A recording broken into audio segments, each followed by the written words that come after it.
The American warship fired on the Iranian tanker before sunrise. Diplomats were on the phone at the same time, talking peace. And somewhere in Tehran, a government official was reviewing the document that could end a war or detonate it. 2 months of bombing, one supreme leader dead, the world's most critical shipping lane locked shut. And tonight, everything hinges on one word from one government. What has Iran actually agreed to? Because the answer changes everything. Welcome. If you are watching this, you already understand that what is happening right now between the United States and Iran is not just another Middle East story. This is the most consequential conflict since the invasion of Iraq in 2003, and today, May 7th, 2026, may be one of its most pivotal days. In the next 25 minutes, here is exactly what this video is going to reveal. First, what the U.S. peace proposal actually asks of Iran,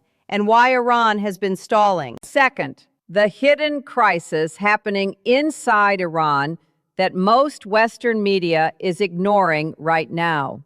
And third, why the man who was most likely to prevent Iran from building a nuclear weapon was killed by the very operation that was supposed to stop one. We cover stories like this before anyone else. Subscribe now and hit the bell because this one is moving fast and you do not want to be left behind when it breaks. Let us start from the beginning, because to understand today, you need to understand everything that exploded on February 28th. This is where we are as of this morning. Iran is expected to formally respond today, Thursday, May 7th, to a U.S. peace proposal. A source familiar with the negotiations told CNN that both sides are moving toward a short written memorandum, not a full treaty, not a comprehensive agreement, a memo, a fragile preliminary document that would, at minimum, stop the active fighting. President Trump told reporters Wednesday he had had very good talks with Iran over the previous 24 hours. But in the same breath, in a Truth Social post just hours later, he wrote this: "If Iran does not follow through on what has, quote, perhaps been agreed to, then the bombing starts again, and it will be at a much higher level and intensity than before." Simultaneously, the U.S. military fired on an Iranian-flagged tanker attempting to reach an Iranian port. The blockade, what Trump calls a wall of steel nobody goes through, remains active even as peace talks advance. Iran, meanwhile, announced a new body to govern traffic through the Strait of Hormuz, asserting formal control over the world's most critical oil choke point in direct defiance of international maritime law. Diplomacy and warfare, running at the same time, on the same waters. That is not a contradiction. That is the Trump doctrine in real time. To understand this moment, you have to go back decades. But the critical sequence starts in 2018, when Trump withdrew the United States from the Iran nuclear deal, the JCPOA, reimposing crippling sanctions and adopting what his team called a maximum pressure strategy. Iran spent the next 7 years in economic freefall, but quietly rebuilding its nuclear infrastructure and hardening its missile sites. In June 2025, Israel launched a 12-day air campaign targeting over 100 Iranian military sites. Iran rebuilt. By early 2026, commercial satellite imagery showed reinforced tunnel systems and hardened bunkers near the nuclear facilities at Natanz and Isfahan. Iran was not just surviving maximum pressure, it was accelerating underneath it. Then in January 2026, Iran's regime massacred thousands of its own civilians to suppress the largest domestic protests since the 1979 revolution. Washington was already drawing up military options. When Trump addressed Congress on February 24th, he told the world that Iran had restarted its nuclear program and was developing missiles capable of reaching American soil. 4 days later, on February 28th, during the holy month of Ramadan, while nuclear negotiations were still technically ongoing, the United States and Israel launched Operation Epic Fury. Nearly 900 strikes in the first 12 hours. B-2 stealth bombers, Tomahawk missiles, Israeli fighter jets in the largest combat sortie in that nation's history. Supreme Leader Ali Khamenei was killed in the opening wave, along with his defense minister, his chief of staff, and dozens of senior commanders. Iran retaliated within hours. The war spread to 7 countries in 48 hours. And the Strait of Hormuz, the throat through which a fifth of the world's oil flows, went dark. Remember the question we opened with? What has Iran actually agreed to? Here is what we know, and it is more complicated and more dangerous than anyone in Washington is admitting right now. Donald Trump wants a deal he can call a historic victory. He wants oil prices down, gas prices under control, and a win he can announce before the 2026 midterms. His Truth Social posts are not off the cuff. They are leverage. Every threat of renewed bombing is a negotiating tool designed to force Iran's hand before Tehran decides the cost of continued resistance is lower than the cost of surrender. Iran's president, Masoud Pezeshkian, is the moderate face of a government that is no longer moderate. The real power now sits with the IRGC, the Revolutionary Guards, and with the new Supreme Leader, Mojtaba Khamenei, the son of the man America killed. He is, by all accounts, more hardline than his father. He has zero incentive to appear weak. And yet the blockade is strangling the Iranian economy faster than any sanctions ever did. Pakistan is doing the work no one is talking about. Prime Minister Shehbaz Sharif has positioned Islamabad as the indispensable mediator, the back channel through which the written proposal is traveling. Saudi Arabia and the Gulf states are also pressing Washington to close the deal because it is their oil infrastructure, their refineries, their tankers, their regional stability that is caught in the crossfire. And then there is Benjamin Netanyahu. Israel wants this war to end on its terms. That means no Hezbollah carve-out. And Iran has made clear it will not sign any agreement that leaves its Lebanese proxy exposed.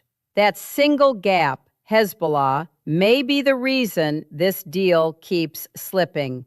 On the ground, inside Iran, the picture is stark. 32 commercial ships have been hit by missiles since February 28th. 10 sailors are dead. The International Maritime Organization has urged all vessels to exercise maximum caution and stated plainly that naval escorts are not a sustainable long-term solution. The Port of Los Angeles's executive director told CNN that shipping companies need far more confidence in the Strait's security before they commit their vessels to that passage again. Gas prices hit over $6 a gallon in Los Angeles last week. That is not an abstraction. That is American families feeling the cost of this war every time they stop at a pump. Inside Iran, the government has been executing people at a rate this country has not seen in modern peacetime. At least 28 individuals put to death in 7 weeks on political protest-related or espionage charges. CNN's Clarissa Ward has confirmed this through a U.S.-based human rights group. These are not enemy combatants. These are Iranians, activists, dissenters, accused spies, being eliminated by a regime that is terrified of domestic collapse, while simultaneously conducting foreign policy from a position of claimed strength.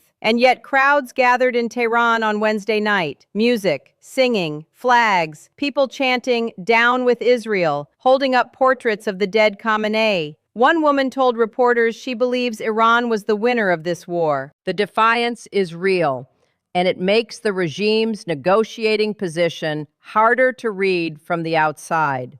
But here is the part no one is talking about, and it changes the entire logic of this war. If you are finding this valuable, subscribe right now. We are literally about to get to the most important part of this story. The part that could determine whether the next decade of the Middle East looks like stability or nuclear escalation. The world is watching this differently depending on where you stand. France's President Macron got on the phone directly with Iranian President Pezeshkian on Wednesday and called for the immediate, unconditional reopening of the Strait of Hormuz. He is pushing a joint French-British multinational naval mission. The Charles de Gaulle aircraft carrier is already crossing the Suez Canal as we speak to escort commercial vessels through the waterway once a deal is reached. Pakistan's prime minister called Trump's pause of Operation Project Freedom, the brief U.S. attempt to force convoys through the strait militarily, an act of courageous leadership. Saudi Arabia and other Gulf states, who have been caught in the middle of this war with Iranian missiles striking their oil infrastructure, are quietly pressing Washington to land the deal. China is watching closely. Chinese Foreign Minister Wang Yi met with Iran's foreign minister in Beijing just yesterday, May 6th. China has vast economic interests in Iranian oil. Beijing has no desire to see the strait permanently militarized by Washington. Russia has stayed largely silent, but strategically supportive of Tehran. And Europe, France, Germany, the UK, issued a joint statement from day one saying the Iranian people must be allowed to determine their own future. That is diplomatic language for, we think this war was a mistake, and we want a seat at the table when the dust settles. Here is what mainstream coverage is almost entirely missing. This is the story beneath the story. And it is the most dangerous long-term consequence of Operation Epic Fury. For over 2 decades, Iran's nuclear weapons program was constrained by one man, Ali Khamenei. His religious fatwa, his Islamic legal ruling, explicitly prohibited the development of nuclear weapons. Whatever else he was, that prohibition was real, and it was binding on the IRGC and on Iran's scientific establishment. The United States killed him to stop Iran's nuclear program. But the Arms Control Association, one of the most respected non-proliferation organizations in the world, has now assessed that the strikes may have done precisely the opposite. Khamenei's fatwa died with him. The new IRGC-dominated leadership under Mojtaba Khamenei faces zero religious constraint on nuclear weaponization. The political argument inside Iran for building a bomb to deter the United States from ever doing this again has never been stronger. Iran's enrichment sites were damaged but not destroyed. U.S. intelligence assessed in April that approximately 50% of Iran's missile launchers remained intact. The GBU-57, the largest bunker-buster bomb in America's arsenal, could not reach Iran's deepest underground missile facilities, buried 4 to 1,500 feet into granite mountain ranges. The war to prevent a nuclear Iran may have created the perfect conditions for one. That is not a talking point. That is the assessment of the Arms Control Association, the Council on Foreign Relations, and the Center for Strategic and International Studies. So if a peace deal is signed this week, what does it actually solve? And what does it leave buried, quietly ticking beneath the surface? Subscribe and hit the bell right now. The final analysis. What happens next? The 3 scenarios that experts are mapping out is coming in the last 5 minutes of this video. You do not want to miss it. The stakes are not abstract. They are concrete. They are immediate, and they are global. If this peace deal holds, even in its minimal memo form, the strait reopens, oil flows, global energy prices fall. The White House claims victory. Iran gets relief from the blockade that is slowly suffocating its economy. And the world gets a pause, not a resolution, but a pause to negotiate something more durable. If the deal collapses, Trump has said bombing resumes at a higher intensity. The IRGC has already demonstrated it can sustain an attrition campaign indefinitely. Iran's Mosquito fleet, hundreds of small, fast, armed vessels, has been disrupting shipping in the strait in ways that are very hard to defeat with carrier-based air power. A return to active strikes could mean an indefinite closure of the strait, a global recession driven by energy prices, and the acceleration of Iran's covert nuclear program under wartime conditions where international inspectors have zero access. The human cost inside Iran is already catastrophic. Thousands killed in the initial strikes, an unknown number of civilians. A girls' school near Bandar Abbas struck in the opening hours, killing approximately 170 children. Millions displaced. A country under blockade, under bombing, and under its own government's boot simultaneously. And then there is Lebanon. Israel struck a Hezbollah commander in Beirut on Wednesday, the first airstrike in Beirut since the ceasefire was declared. That ceasefire is fraying, and Iran will not sign a deal that leaves Hezbollah exposed. Let us hear what the analysts are actually saying, because the expert consensus here is sobering. The Council on Foreign Relations assessed the odds of the U.S. achieving all or even most of its campaign objectives as, quote, remote. Small Wars Journal titled its post-war assessment, A Strategic Blunder in 5 Dimensions. The Atlantic Council and CSIS are both tracking what they call CRINC acceleration. China, Russia, Iran, and North Korea deepening their military and economic ties in the wake of the strikes. North Korea providing Iran with munitions, Russia providing political cover at the UN, China buying Iranian oil at discount prices and providing diplomatic legitimacy. What military experts are saying about the strait: the IRGC Navy retained roughly 50% of its pre-war naval assets. Iran has at least 30 underground missile bases built into mountain ranges across the country. The U.S. depleted critical munitions stockpiles at rates analysts say will take 3 to 5 years to rebuild. The air campaign achieved tactical success and strategic ambiguity.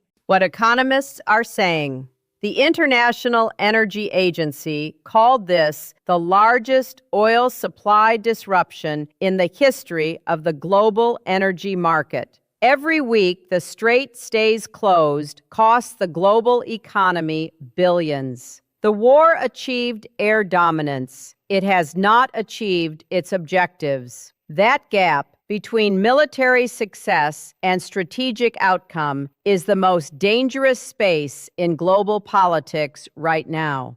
We started by asking what Iran has actually agreed to. 2 months into this war, 72 hours from a potential deal or a resumption of bombing, the honest answer is we still do not know. And that uncertainty is the most important fact in this story. Based on where things stand as of this morning, analysts and intelligence watchers are mapping 3 trajectories. Here they are. Best case, Iran responds positively today. A preliminary memo is signed through Pakistani intermediaries. The U.S. suspends active strikes. The Strait of Hormuz reopens under a joint maritime monitoring framework, similar to what France and the UK are proposing. Oil prices fall sharply. 6 to 12 months of structured talks begin on nuclear compliance, ballistic missiles, and regional proxies. Not a final deal. A pause with infrastructure. This is possible, but requires both Trump and Mojtaba Khamenei to accept optics of compromise simultaneously. That is politically difficult for both. Likely case. Iran's response is ambiguous, partially positive, conditionally worded. The Hezbollah question remains unresolved. The U.S. extends its pause on active strikes, and the blockade continues. Talks drag into June. The strait partially reopens under U.S. naval escort, but shipping companies remain reluctant and insurance costs stay elevated. No comprehensive agreement. A managed stalemate that neither side can call a victory and neither can afford to escalate. The most likely near-term outcome and the most unstable one. Worst case, Iran's response rejects core terms. Trump orders renewed bombing at the much higher level and intensity he threatened. The strait closes completely. China and Russia accelerate their support of Iran. Iran's new leadership, freed from Khamenei's nuclear fatwa, begins covert weaponization under wartime cover. The global economy enters recession, and the Middle East enters a second, more destructive phase of the most significant regional war in 20 years. Before we close, we want to hear from you. This is your community, and these questions matter. Here's the first one. Do you believe a short written memorandum with none of the confirmed terms made public is a real deal? Or is this diplomatic theater designed to buy both sides time while the situation on the ground continues to shift in Iran's favor? And here is the second question, the harder one. Given that the one man whose religious decree was actively blocking Iran's nuclear weapons program is now dead, killed by the very war designed to prevent Iranian nukes, do you think the United States achieved its strategic objective here? Or will history record this as one of the great strategic miscalculations of the 21st century? Tell us below. The debate in the comments on this one is going to be something. 3 things to carry with you from today's video. First, a peace deal may be hours away, but its terms are secret, its durability is unproven, and the war's most dangerous consequence, a nuclear-capable Iran with no religious prohibition on building a bomb, has not been addressed in any proposal made public. Second, the human cost of this war is not being told fully. Executions inside Iran, dead sailors in the strait, children killed in the opening hours of a war launched during Ramadan. The numbers are real, and the world deserves to reckon with them. Third, watch the next 72 hours. Iran's response today, the fate of the Hezbollah carve-out demand, and whether the U.S. blockade holds or eases. Those 3 data points will tell you more about where this is heading than any press conference. This story is not over. In fact, what happens in the next 72 hours could change everything. Subscribe and hit the bell, because when it breaks, the Jang Report will be first. History does not wait, and neither do we.